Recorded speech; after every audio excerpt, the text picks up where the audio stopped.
Olá, seja bem-vindo a mais um Universiência, o primeiro programa brasileiro de TV aberta e internet que é produzido por meio da colaboração entre TVs e universidades públicas nordestinas. Aqui a gente acompanha a ciência que é produzida no nosso Nordeste brasileiro. Vem com a gente conferir o que tem para hoje. Um olhar no passado. Pesquisa da Universidade Federal de Sergipe revela que a maioria da população escrava no estado, na primeira metade do século XIX, era de pessoas nascidas no Brasil. Sobre o combate à Covid-19, cientistas da Universidade Estadual do Sudoeste da Bahia identificam os efeitos a curto e a longo prazo da doença. E veja também, Observatório Astronômico da Universidade Estadual de Santa Cruz, na Bahia, para além da simples observação, um lugar de incentivo aos estudos.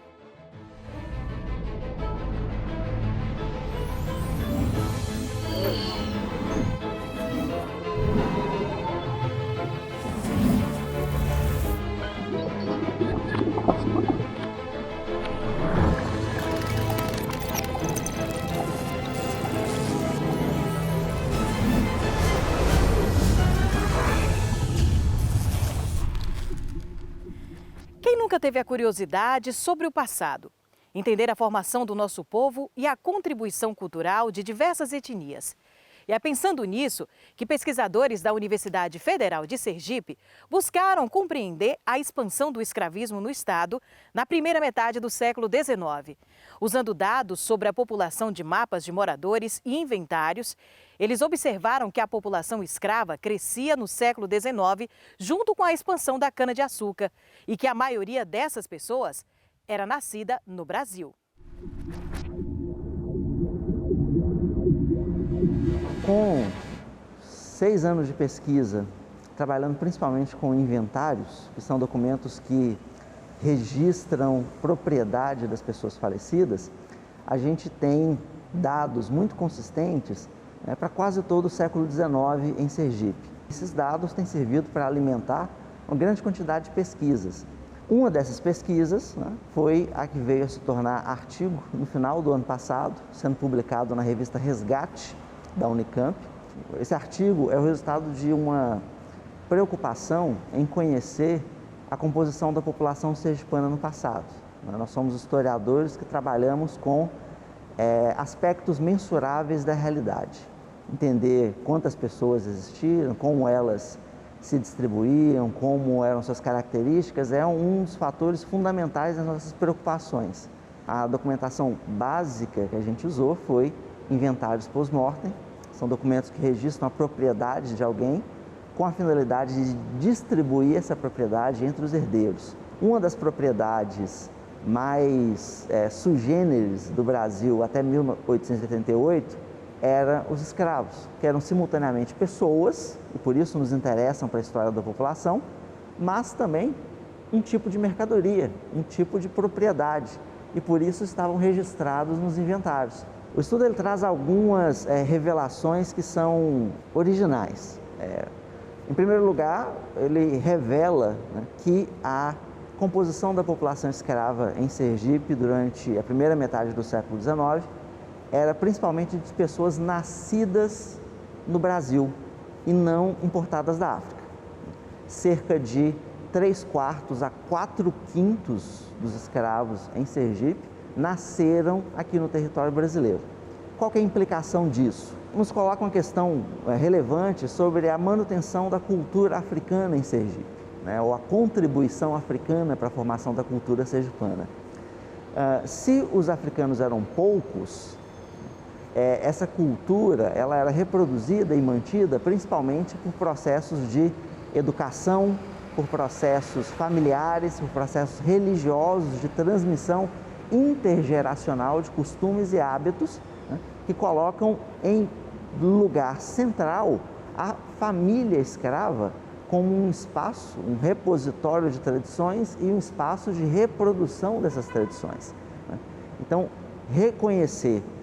conhecer, na verdade, saber que a maior parte dos escravos em Sergipe nasceram no território nacional significa dar valor às formas de organização familiar desses sujeitos. E essa é uma outra contribuição do artigo, mostrar como a extensão e a organização da família escrava em Sergipe, que foi bastante significativa e, sobretudo, resistente. A família era mantida mesmo depois da partilha dos bens entre os herdeiros. Raramente se separava um casal ou os filhos de um casal escravizado. Finalmente, o artigo contribui, embora tangencialmente, para se pensar formas de resistência, né, dos escravos frente à desumanização da escravidão. A constituição da família é um dos atos mais humanizadores que seriam permitidos àqueles sujeitos, né? Não só porque a constituição de uma família é uma escolha e, nesse sentido, um ato de liberdade, mas principalmente porque a liberdade ela deve ser entendida enquanto a pertença, a formação de uma linhagem. Então, construir uma linhagem, ter parentes e pertencer a um meio é uma forma de ser reconhecido como sujeito, né, de ter identidade. E pesquisas como esta são importantes para entender melhor a nossa formação cultural, valorizá-la, corrigir erros e possíveis injustiças sociais. E daqui a pouco, cientistas da Universidade Estadual do Sudoeste da Bahia estudam os efeitos da Covid a curto e longo prazo. É depois do intervalo. Fique com a gente.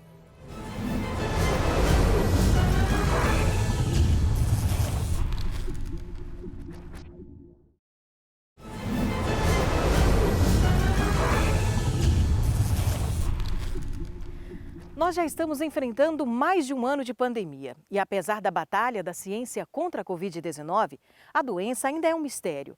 E por isso os nossos cientistas se desdobram na descoberta de novas vacinas, medicamentos e tantas outras pesquisas que podem ajudar a gente a vencer esse momento difícil. A exemplo de uma pesquisa da Universidade Estadual do Sudoeste da Bahia, os cientistas estudam os efeitos a curto e longo prazo da Covid. O que isso significa? O que pode ajudar a compreender a doença? Vamos acompanhar?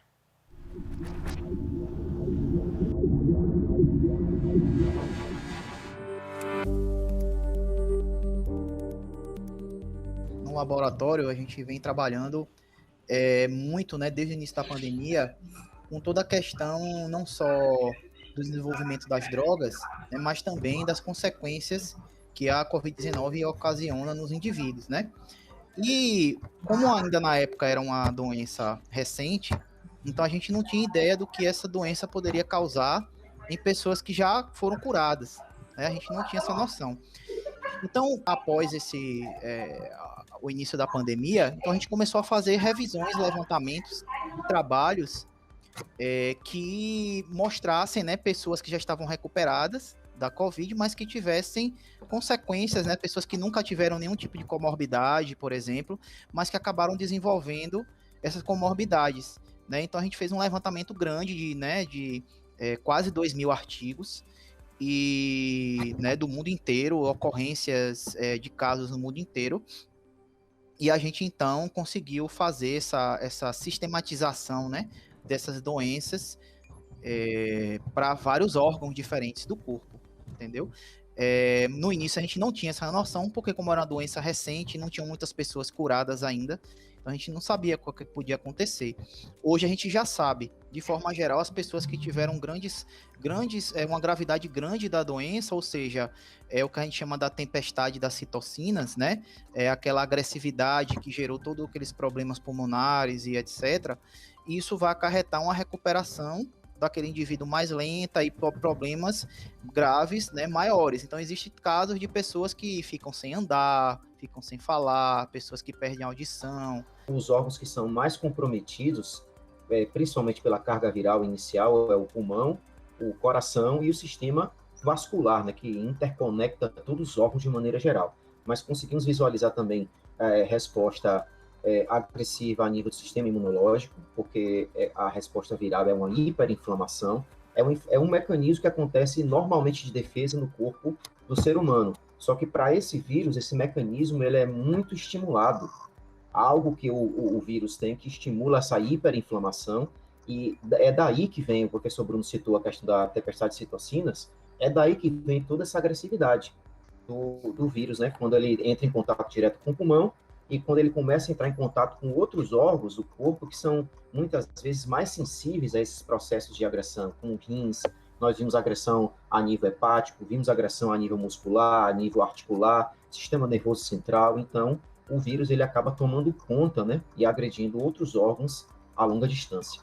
A ação dele, com a produção elevada, por exemplo, da angiotensina, que é das consequências da atividade desse receptor, isso leva a uma consequência, principalmente a um ambiente que estimula a coagulação sanguínea de maneira intensa. Então, isso acaba comprometendo os órgãos, né, por conta da circulação, levando a processos isquêmicos, a tromboembolias, microtrombos, né, que se formam inicialmente no pulmão e acabam se propagando para todos os órgãos do organismo, né, órgãos e sistemas. Em outro artigo que nós publicamos sobre marcadores bioquímicos de diagnóstico para cardiotoxicidade, nós conseguimos visualizar que os pacientes que tinham doenças coronarianas, diabetes, doenças cardiocirculatórias, que o risco desses pacientes virem a ter uma doença mais crônica ou até a óbito aumentava. Então, muitos desses indivíduos que têm doença descompensada, que tem diabetes ou não trata, ou paciente que não está cuidando corretamente da sua saúde, ou que não sabe realmente que tem uma comorbidade cardiocirculatória, quando o vírus atinge o organismo desse indivíduo, ele intensifica ainda mais esse processo inflamatório que já está instalado. E muitas vezes a pessoa não sabe. Então, a gente está tentando identificar, talvez a nível de marcadores ou a nível de expressão gênica, o que é que essas pessoas têm de diferente, muitas vezes, em relação às outras. Ou se são realmente só as comorbidades escondidas, né, que estão ali escondidas sem a pessoa saber, ou se a pessoa tem um fator, por exemplo, genético específico, que uns têm e outros não têm, uns mais intensos, outros menos intensos, que leva a essa velocidade e agressividade da doença, que leva mais rapidamente ao óbito. As sequelas, elas de forma geral, elas desaparecem. Algumas pessoas, por exemplo, tem aquela questão de perder o olfato, perder o paladar, aí depois isso desaparece. Mas também tem casos de pessoas que ficam com casos praticamente você vê que é irreversível, né? Alguns casos mais graves. Então, a gente não consegue ainda dizer se todo mundo que teve esses casos, isso vai ser reversível ou não, mas o que a gente observa até então é que a maioria dessas sequelas com o tempo vai desaparecendo, porque o próprio organismo do indivíduo vai se recuperando, e aí, agora quanto tempo isso vai durar vai depender do tipo de problema que ele teve, né? A fisioterapia, por exemplo, é muito importante, né? Nesse sentido, já que como tem muitas sequelas pulmonares e sequelas motoras, então o fisioterapeuta entra muito aí nessa questão, né? E a equipe muito profissional para recuperar o indivíduo. Feito esse trabalho, né? Isso é um trabalho de levantamento, associação das doenças pós-Covid, e que vai guiar a gente aí para alvos, né? Esses alvos que eu falo alvos para drogas, então isso vai guiar os médicos, né? Por exemplo, a eles usarem um tratamento melhor, né? Mais adequado para cada tipo de caso que ele encontrar ali. E é isso que a gente fez no trabalho, a gente associou, né, cada condição com uma possível causa dessa condição. Essa pesquisa foi desenvolvida na nossa universidade, no laboratório de informática e computacional, coordenado pelo Dr. Bruno Andrade. E mais importante ainda é citar que nós tivemos colaborações com grandes institutos de pesquisa nacionais e internacionais, como a Universidade Federal de Minas Gerais, que hoje dita e listada entre as principais universidades, se não a principal universidade do Brasil, em termos de produção de ciência de patentes, né? É um dado importante de se citar, e centros de pesquisa e colaboração nos Estados Unidos e na Índia, né? Nós temos fechado essas colaborações e continuamos publicando em parceria com esses pesquisadores, e como o professor havia citado também, nas nossas redes sociais, que existem redes sociais agora de pesquisadores, como o Facebook, o Instagram, mas são só de pesquisadores, onde a gente pode publicar nossos trabalhos, fazer colaboração, inter-relação com outros pesquisadores, chamado ResearchGate.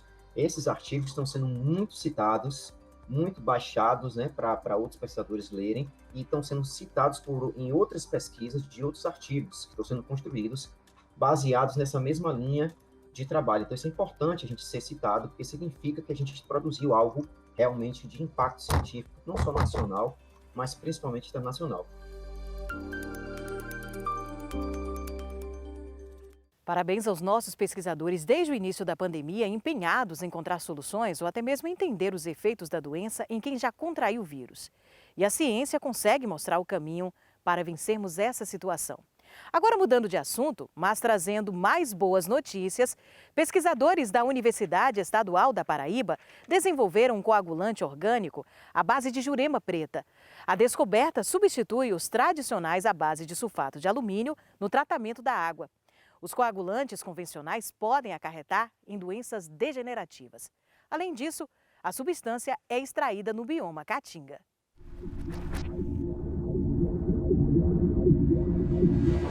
O coagulante orgânico a partir da jurema preta foi desenvolvido em laboratório e testado em escala piloto na estação de tratamento de água da Universidade Estadual da Paraíba. Essa pesquisa surgiu justamente da dificuldade que tem o tratamento de água hoje em dia, que na maioria das estações de tratamento de água utiliza coagulantes inorgânicos à base de metais, principalmente o sulfato de alumínio. E a gente sabe que o alumínio é um dos responsáveis por doenças degenerativas. Além do mais, tem um impacto ambiental, porque a gente está obtendo alumínio através de um recurso não renovável, que é a bauxita, que pode ter outras finalidades. Bem como também os resíduos oriundos desse tratamento é um resíduo extremamente inorgânico e que, se não lançado adequadamente, se não tratado adequadamente, pode causar diversos impactos ambientais. Então, a gente procurou utilizar um tipo de coagulante que é necessário, que é essencial ao tratamento da água, que tivesse menos impacto, tanto para o consumidor, tanto para a saúde do ser humano, como também para o meio ambiente. E procurando dentro do nosso bioma da Caatinga, a gente viu que a jurema preta é riquíssima em tanino e que tem uma capacidade de coagular. Então a gente começou a fazer vários estudos, vários ensaios de tratabilidade e verificamos que a jurema preta, por ter esse teor de tanino, tem uma excelente capacidade de tratar a água, equivalente aos coagulantes comerciais. A pesquisa extraiu da planta típica da Caatinga a substância para desenvolver o coagulante que gera resíduo biodegradável, causando menos impacto ambiental. Primeiro a gente fez a extração, viu a quantidade de tanino. A partir daí a gente começou a fazer os ensaios de tratabilidade em laboratório. Verificamos que tinha grande potencialidade para ser utilizado no tratamento da água. E depois a gente passou para uma escala maior, uma escala piloto, aqui nessa estação de tratamento de água, como vocês podem observar. Com isso, a gente pode garantir a reprodutibilidade dos ensaios realizados em laboratório. Então, em termos técnicos, não tem o que se questionar sobre a viabilidade desse coagulante. Quando a gente vai tratar a água com um coagulante orgânico, a gente vai evitar o quê? O residual de metais, o residual de alumínio na água, evitando possíveis doenças degenerativas ao consumidor. E também a gente vai obter esse coagulante através de um recurso renovável. A jurema preta, ela é muito presente no nosso bioma. Então a gente não vai ter um impacto ao explorar esse recurso natural. O coagulante orgânico é aplicado logo no início do processo de tratamento de água. Após a coleta da água bruta, ao recalque para a estação, vai ser adicionado esse coagulante. Ele faz parte da primeira etapa. Então, a primeira etapa do tratamento é a adição desse coagulante. Esse coagulante ele tem que ser acrescentado durante uma mistura rápida da água com ele, para que ele possa agir nas impurezas presentes na água e causar a sua desestabilização das suas cargas. Então, após isso, essas partículas elas vão poder se aglutinar uma com as outras para poder formar flocos. Então, após essa etapa de floculação, a gente vai ter o floco bem formado, que ele vai ter uma densidade, um peso maior, e na unidade de decantação ele vai poder sedimentar. Então, após essa decantação, que é a terceira etapa aqui do nosso tratamento, a água clarificada ela vai ascender, vai ser coletada na parte superficial, certo, da lâmina, e os flocos vão ficar embaixo. Então essa coleta dessa água decantada, ela já é feita com uma velocidade bem menor, para que não tenha o arraste desses flocos, certo? Para que eles fiquem lá retidos. Então, mesmo assim, pode ser que alguma impureza ela não seja removida. Então essa água decantada ela é encaminhada para a unidade de filtração. Então esses filtros vão ser responsáveis por reter o restante de partículas que passou na decantação, certo? E aí após os filtros a gente vai ter a água tratada. Além da jurema preta, outras plantas típicas da Caatinga estão sendo estudadas na UEPB. Nós temos diversos vegetais, diversas plantas, né, que têm um teor de tanino muito alto dentro do nosso bioma da Caatinga. Inclusive, nós estamos estudando mais 3 vegetais, que foi até contemplado no último edital do Banco do Nordeste, onde a gente vai vai estudar a viabilidade de minimizar os processos eutróficos de mananciais utilizados para abastecimento de água utilizando os coagulantes orgânicos no próprio manancial. O estudo já tem patente registrada. A mesma ação que o sulfato de alumínio faz no tratamento da água para consumo humano, o coagulante orgânico a partir da jurema preta também exerce essa mesma função e com vantagem que supera o sulfato de alumínio. Verificamos que ela tem uma boa tratabilidade para águas com muita turbidez, com muita cor, para diferente tipo de pH, isso é uma grande vantagem. Os coagulantes inorgânicos eles trabalham numa faixa bem estreita de pH, então a gente tem várias vantagens com a jurema preta. Já fizemos ensaios em escala de laboratório, em escala piloto e já obtemos o registro da patente. Então, está aí pronta para o mercado esse produto. E daqui a pouco vamos conhecer o Observatório Astronômico da Universidade Estadual de Santa Cruz, na Bahia. Para além de uma simples observação do espaço, o local é dedicado ao estudo. Depois do intervalo, a gente volta já já.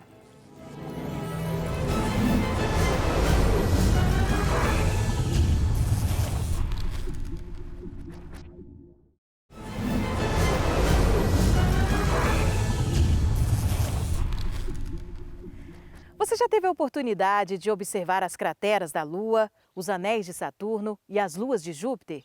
Já se encantou com as estrelas duplas, galáxias distantes? Você reconhece constelações e sabe o que é possível de ser contemplado no céu neste mês, mesmo a olho nu? Tudo isso pode ser possível por meio do Observatório Astronômico. E há alguns anos, a Universidade Estadual de Santa Cruz, no sul da Bahia, tem um espaço dedicado a tudo isso e mais. Fomentar pesquisas a partir das atividades apresentadas no observatório.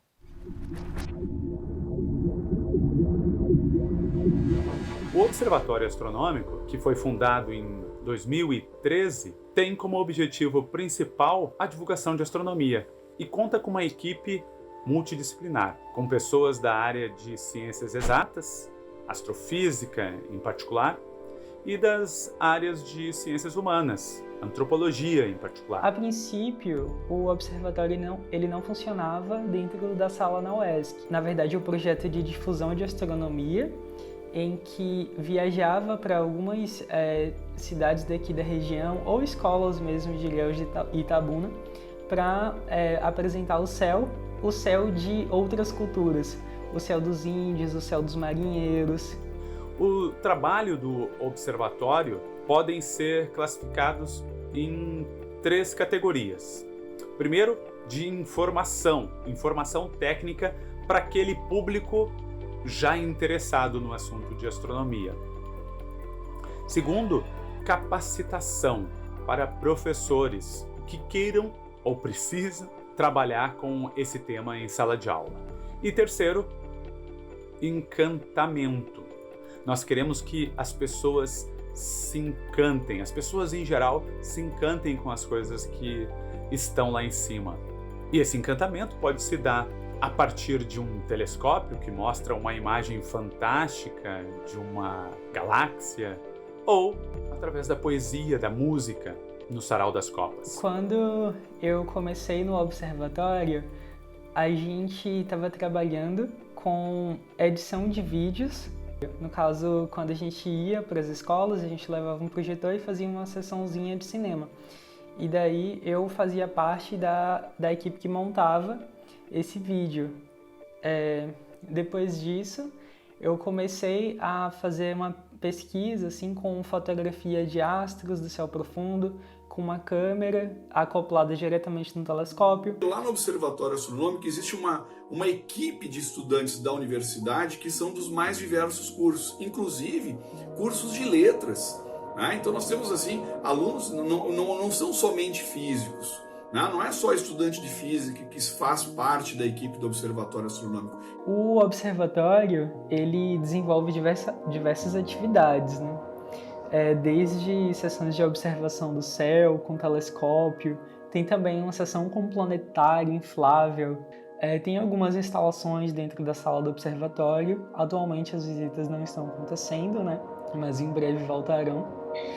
Tem apresentação com esquetes teatrais em parceria com o Teatro Popular de Ilhéus. Tem também sessões de leitura e contação de histórias.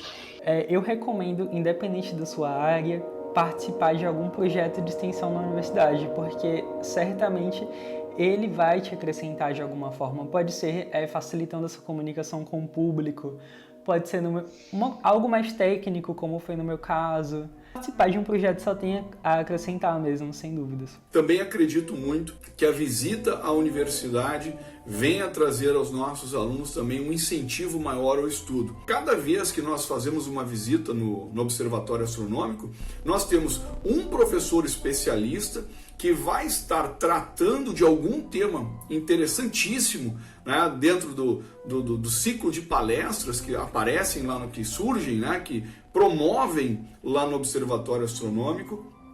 Eu acho que desde questões mais simples, né, que tratam das leis de Kepler, das leis da gravitação universal, até a própria cosmologia, a própria astrofísica, né, os equipamentos de visualização, o estudo dos telescópios. Então acredito que existe uma série de aprendizados. Os alunos saem de lá assim, transbordando conhecimento. Essa é a palavra certa. A escola é extremamente importante para nós, né? É na escola onde os sonhos, onde as curiosidades são fomentadas ou são sufocadas, né?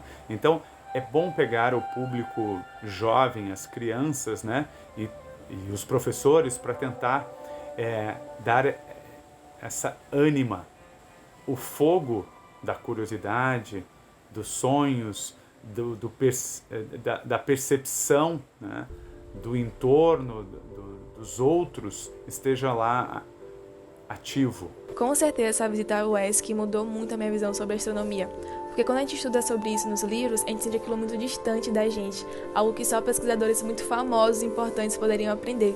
Mas quando a gente vê um corpo celeste através de um telescópio, quando a gente vê realmente na prática todo aquele universo, a gente se sente muito mais pertencente àquilo, de uma forma muito mais acessível. Olha a diferença quando o aluno vai participar do evento de extensão, né, vai no observatório e o cara pega o telescópio, lá, mira no planeta e olha lá como é que são realmente os anéis de Saturno. Olha de cada lado ali do planeta Júpiter as suas luas, as suas respectivas luzes. Acredito que esses tipos de experiência que os professores proporcionam são muito válidas e muito marcantes, instigam o aluno a querer conhecer mais sobre a astronomia e valorizam a nossa pesquisa e também a nossa tecnologia local. Nós achamos que é importante sensibilizar as pessoas. Não adianta a gente simplesmente passar informação sem a vivência. Bom, o programa de hoje fica por aqui. Na próxima semana, temos um novo encontro marcado para continuar conhecendo as pesquisas desenvolvidas no Nordeste brasileiro. Muito obrigada pela companhia e até lá!